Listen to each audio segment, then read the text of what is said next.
Welcome, Point Pickers. Here we are at the first results of the first game in the first NFL week in 2012. And I wanted to take a minute just to show you something that I think is really important and most of you aren't aware of. In fact, you can only be aware of if you are a premium member, and that is the pick distribution points and how they play into the results that we see here today. If you don't know anything about pick distribution or what that feature offers, you can go to Play Point Pickers and click on premium versus free, and it'll tell you all about it. But what we're going to do here is focus on the pick distribution in regards to that game last night, the Giants versus the Cowboys, and what meaning it has in terms of making your picks. So this is the pick distribution platform. It shows you all the different picks and what percentage people are picking them at what rank. And so at this point, I want to take you through some of the strategy that I think is really important and might benefit you in your selections. Okay, here's our pick distribution format, and we're going to take you through these numbers to show you a little strategy on how to use this to make your selections. There are two key components that I want you to understand about Point Pickers and using pick distribution. And the first key component is don't worry about your wins, worry about your losses. Okay?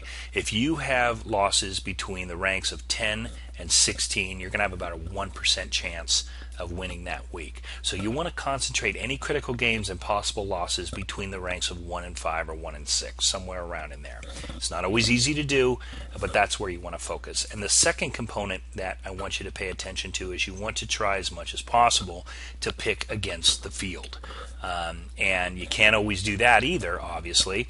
And certainly you can't do it if you're not a premium member and you don't have pick distribution, because you can't see where the rest of the field is picking. But we're going to show you this example here because it's a perfect example of what I'm talking about and what you have access to and how you can use it to make your selections. So what we want to see here, first of all, is that there are 63 members, or 78% of the members, active members playing that week, pick the Giants. Okay, that's fine. That's one thing. They're the home team. They're the Super Bowl champions. You can come up with a bunch of reasons for that. I would have considered it a more critical game. Only about 22% picked the Cowboys. But the key thing to me was that 80% of those that picked the Giants picked them between 8 and 16. To me, that was a deadly choice, a very risky choice, but also a very opportunistic choice if you have this information. Because if I saw this happening, I would look at this and say, this is a critical game. It could go any way, it could go to either team. And so what I'm going to do is I'm going to take my pick and pick against the field and pick them between 1 and 6.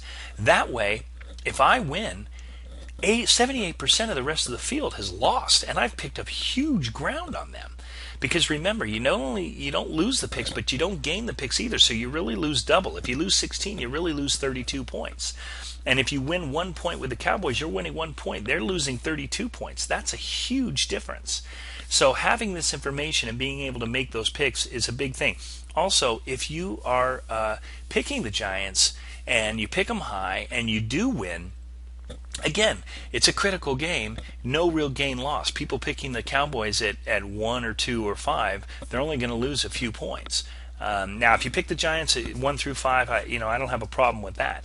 But this is a huge opportunity because there were 78% people picking the Giants to be able to pick this critical game against the field for the Cowboys at a lower score and really capitalize on the rest of the field.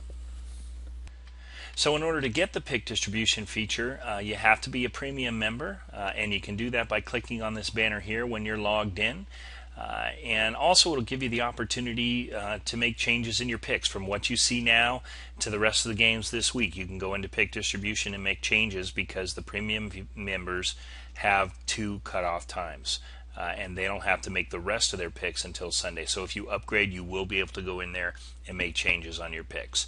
Also, if for some reason you forgot to make a pick yesterday and you're still a free member, you actually can upgrade to a premium and still make your picks for this weekend. So we just want to give you a little insight into how valuable that is, and I hope this helps, and good luck the rest of the week.